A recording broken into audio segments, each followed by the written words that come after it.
talk about Ginger Minj. If you have been on the internet at all for the last week and followed Drag Race, I'm sure you have seen about 50 million conversations about Ginger Minj, about the riggery of Ginger Minj, about Drag Race pushing Ginger Minj. But then there's the opposite side where there's people that are like, no, everyone is just bullying Ginger Minj. Ginger Minj deserves better. Ginger is slaying. So let's break it down. Let's see what's going on. We are going to go through a deep dive of Ginger Minj, kind of the audience's reception to her, and how we ended up where we are currently in All Stars 10. So if you're looking for a video where I'm shitting on Ginger Minj, where I'm ripping apart her drag, where I'm saying why she's a bad drag queen, why she doesn't deserve to win any Drag Race season, that is not this video. I am not here to judge Ginger Minj. I am just simply here to give an oral history of Ginger Minj's kind of reception from the fandom and maybe how we ended up where we are now. So this is not a Ginger Minj hate video, I promise you, but we will be diving into some of the negative things that people have had to say about Ginger. I am not standing by them, I am simply the messenger. I think it's important to talk about how we got to where we are now, because I think it's really telling about Drag Race in 2025, where the producer's mindset is at, and how it's in direct opposition of what the audience wants. So let's dive into this with Ginger Minj on season 7. The year is 2015, I believe. So that is a whole decade ago. And Ginger debuts on season 7 of Drag Race. Now this is one of the most hated seasons at the time, but has kind of become more and more liked throughout the years because of just how many superstars are on this cast. Obviously, you have the big ones, Trixie and Katya, but you also have Ginger, you have Kennedy Davenport, obviously the winner, Violet Chachki and Pearl, Mrs. Kasha Davis, Miss Fame. There are just so many queens on this cast who are beloved, huge figures in the drag world, and they all come from this season. And this is kind of known as the catty season because we had seen a lot of drama in season 4 with Fifi and Sharon. We saw a lot of drama in season 5 with Rolaska, Tox, and Jinx. And obviously we saw a lot of drama throughout season 6 as well. Laganja got into it with people, Gia Gunn got into it with people, but I feel like each of these seasons clearly shows who is in the right and who is in the wrong in the edit. Whether that's what happened on set, who knows, but the editors were clearly telling us here is the hero and here is the villain. Now, not all of those have aged super correctly, as, you know, Sharon Needles was set up to be the hero to Fifi O'Hara's villain. Rolaska Tox was the villain to Jinx's hero.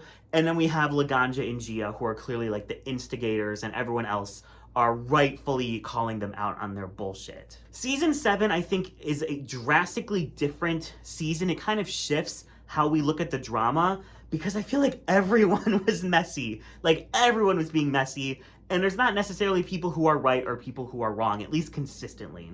The main narrative of season 7 becomes the bitter old lady brigade versus the younger, more modern queens. So you have Violet, you have Max, you have Trixie, you have Pearl, you have Fame, and they're kind of in this little clique of like the younger, really contemporary queens that are kind of pushing the boundaries of what we see on the show. And then you have the bitter old ladies, who are kind of known for doing the more traditional types of drag, the more pageant styles of drag. You have Jasmine Masters, you have Ginger Minj, you have Kennedy Davenport. Katya kind of hangs out with them, even though she doesn't belong with that group at all, like, aesthetically. But it becomes very clear that, like, the younger queens and the older queens just do not see eye to eye in what makes good drag, and they are just constantly pretty much going after each other, being messy, starting stuff, and they're just like, and so it's just like a constant spiral of negativity coming from all sides. And the show doesn't really say who is in the right and who is in the wrong until the very end of the season. And I think Ginger's role in this season is to definitely be one of the instigators. She is always bringing up her opinion. She's saying what she doesn't like. She's saying, hey, Violet, I don't like how you do this. Fame, I don't like how you do this. Pearl, I don't like how you look like this. And she's just really kind of nitpicking everyone else's drag, which is fine. But I think where fans really became annoyed with her is that it's not like Ginger had the most next level drag on the season. You know, she's calling out Pearl and Violet for wearing the same things every week, but Ginger definitely also kind of has a shtick that she sticks to, which is fine. It's good to brand yourself. It's good to have like an aesthetic that people can kind of pinpoint, like, oh, this is what Ginger does, this is what Violet does, this is what Pearl does. But it's clear that even though everyone was being messy, the fandom definitely had a preferred style that they leaned towards more, and that was more of what the younger queens were giving, the Pearls, the Violets, the Trixies, the Fames. And they weren't necessarily living for the pageant, old school types of drag that Kennedy, that Ginger, that Kasha were giving. So when you have Ginger, you know, talking a lot of crap about how Violet and Pearl look, and then people are sitting there saying, well, Ginger, you look like this, and I don't like your drag at all, it just kind of turned people against Ginger because they weren't vibing with her drag, and she wasn't vibing with the drag that people were living for. So it just kind of put her in an opposition with the fandom from the jump. But I think when it really shifts for her, like really is the top 4 Untucked video, where Ginger and Kennedy basically say, Violet and Pearl, you're not ready. You haven't been in the game long enough. You haven't paid your dues. Your drag is boring. You're not pushing the boundaries. You're not doing what is necessary for this show. And at that point, people were living for Pearl. Violet had given so many incredible runways, and it was kind of the breaking point for the fandom, where they were like, Ginger and Kennedy, we do not fuck with you. We do not like your drag, and we don't want you here any longer. And they became the villains of the season in the eyes of the fandom. And I think that the show knew that this was probably how it was going to go, because they did end up cutting Kennedy at this top 4 when it probably should have been Pearl. But I think that they knew that people were probably going to be vibing better with Violet and Pearl than with Kennedy and Ginger, especially with how this whole last episode before the finale transpired. I will say the bitter old ladies definitely came off very bitter old lady in this episode. It's not a great look, especially because I think as the season went on, Violet and Pearl were able to respect Ginger and Kennedy a lot more than they did at the start. And I think it showed that it wasn't reciprocated from Kennedy and Ginger. So Ginger goes into the finale with a really great track record. So Ginger finishes the season with 3 wins, and I thought she could have had even more. I think she could have had 4, maybe 5 wins on that season. I mean, she killed that season. But I think that the storyline of the season and kind of where Drag Race was kind of taking drag, Violet was just a better representation for what the storyline they're trying to tell is, and the kind of winners that they want to see in the circle. You know, they're doing crazy things, they're pushing drag, they're showing us new sides to drag. You know, Violet really has this burlesque vibe to her drag that felt very fresh, it felt very new, and we had kind of just had someone like Ginger win the season prior. You know, Bianca Del Rio, she's known for her comedy, she's known for a more old school aesthetic, and I don't think that they wanted to crown the same queen twice in a row. So I think that's why Ginger loses, but I also just think the fandom was not on her side, and they were not in love with Ginger Minj. And as we'll see, I don't know if that ever fully changes. But now we can dive into her very short stint on All Stars 2. All Stars 2 is kind of a weird moment in history for Ginger Minj. Back then, it's not like how it is now, where like they can call you 4 times, you can turn them down, and then you can decide when to come back. It was basically, if we're calling you and you're still in contract with us, your butt will be here. And so they immediately called back Katya and Ginger Minj, and I think it made sense. You know what I mean? Like, even if the fans didn't live for Ginger, the judges loved her. She is great TV. She's gonna bring drama. She's gonna say what's on her mind. She's hilarious. But I think quickly it started to become apparent that, like, she really didn't have that much more to show, because she was just on. Like, she was just on.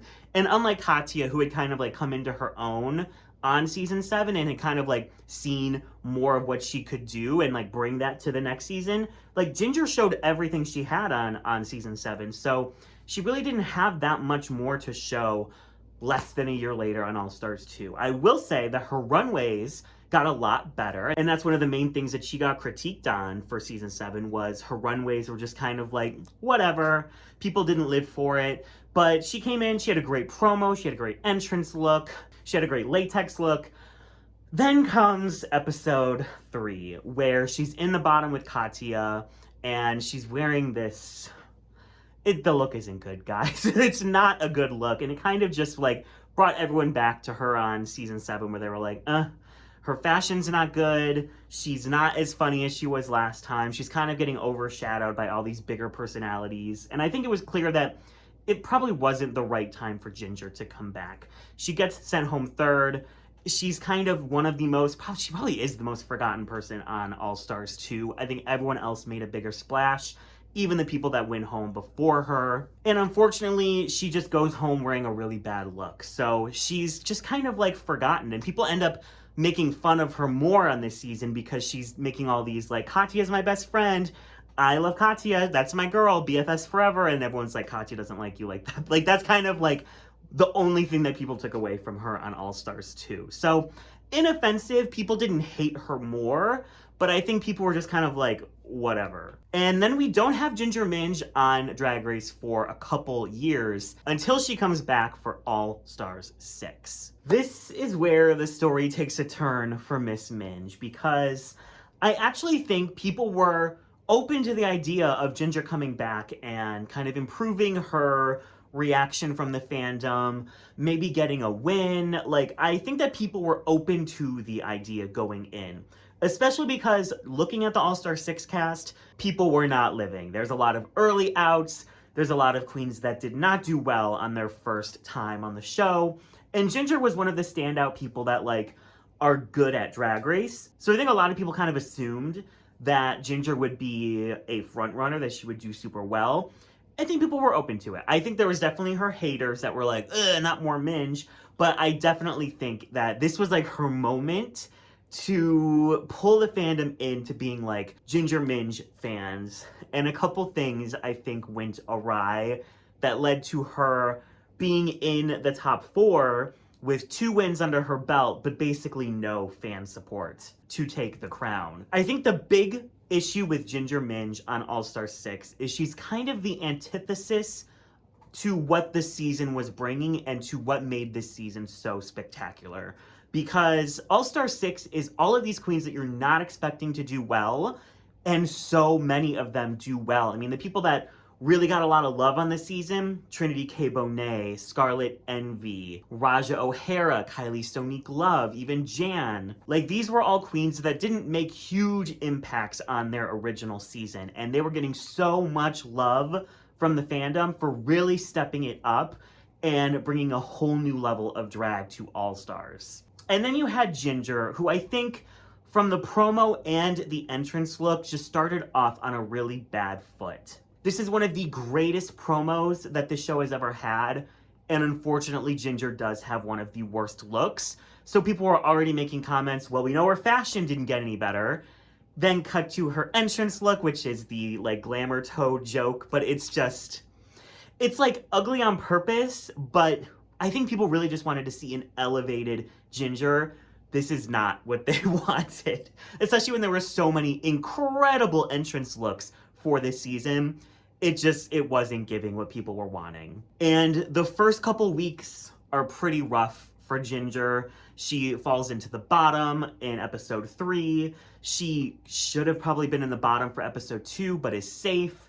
Then she is low, but definitely should be in the bottom for episode 4. Like, I feel like her track record was just very inflated of what it should have been, and people were taking note. Like, especially the halftime show, like how she wasn't in the bottom over Akira is crazy to me. So people really started to get fed up with some of the riggery towards Ginger in favor of Ginger. And I think it really came to a head in week 5, where Ginger is doing the pink table talks. She's leading her group. Her group is floundering. Her group is not doing well, but Ginger's doing well, and she gets the win despite another group being told that they were the best group overall. And I think Ginger getting this win really was just not a great moment for her. I think it showed that the show really wanted to push her. They really wanted her to be at the end. And when there's so many other queens that are doing well on their own without needing to be pushed, I think people were just more attracted to those queens like Trinity, like Raja, like Kylie. And then Ginger's second win is also pretty much universally contested during Snatch Game. She wins as Phyllis Diller, but I think everyone remembers and prefers Kylie's Dolly Parton. It was just so good. It was so perfect. But Ginger gets the win. But I think if you asked most fans, what's one joke that Ginger did as Phyllis Diller during Snatch Game, they wouldn't be able to tell you anything. But I think most people could list a couple that Kylie did as Dolly Parton. So both her wins were very heavily disregarded, very heavily contested. People did not agree with them. People thought that she was kept out of the bottom many times. And then towards the end, they have their monologue challenge where they're supposed to be like super endearing and just show off their real personalities. And she does this story that's, I mean, who knows? But it seems like it's pretty fake and made up. And then people started bringing up that she's very phony and her fashions weren't good. And so people just started dogpiling all these reasons why Ginger didn't deserve to win the season. Overall, she definitely improved on her runway. She had plenty of great runways on the season, but she also had plenty of not great runways. So it was kind of a hit or miss.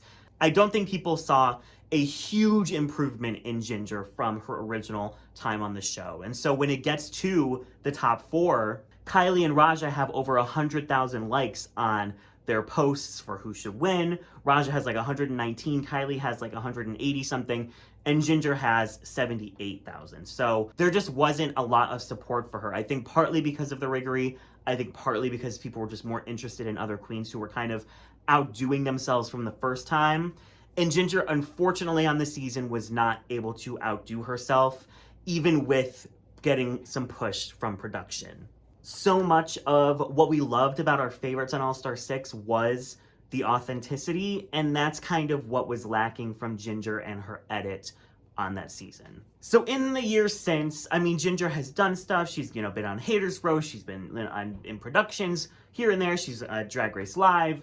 But I think what really kind of was the final nail in the coffin for Ginger, even before stepping foot on All-Stars 10, was Global All-Stars. I think it made a lot of people lose faith in RuPaul, faith in the producers. It felt so clearly set up for Alyssa Edwards. You could see it from a mile away. And I think Alyssa winning didn't actually do much to improve her career. Like, I think that is such a negative, stamp on the franchise that it didn't help, boost Alyssa to do all of these things. Sure, she's been on some international franchises now, but it's not like she's on talk shows and TV shows. It's not like it, blew her up like I think they were hoping that it would. And I think Global All-Stars made people, really look for the riggery. And even just having Ginger on All-Stars 10, I think was an issue. I think that there are two very clear outliers in the All-Stars 10 cast, and that is Jorgeous and Ginger. Everyone else basically feels like on equal playing fields. Some are maybe better at Drag Race than others, but some people we just don't know what they would do, like a Nicole Paige Brooks. But there are two that are just such Drag Race veterans that it seems like they were clearly set up to go far. And that's Jorgeous and Ginger Minj. It was basically clocked from day one. But luckily for Ginger, she was in the third bracket. So there were 6 whole episodes of great Drag Race that earned a lot of favor for this season. Actually, I think it's bad for Ginger because unfortunately, the second we get to Ginger's bracket and the riggery kind of became obvious, it was kind of all over for her. Now, I don't want to get into all the riggery because there's obviously going to be a actual riggery video coming out in a couple weeks about the season when it finishes. But a lot of stuff has been called out, specifically the challenges that were chosen for Ginger's bracket. All of them seem right up her alley. The design challenge is also kind of like a character comedy challenge. Ginger's not great at designing. I mean, she's not terrible, but she's not great.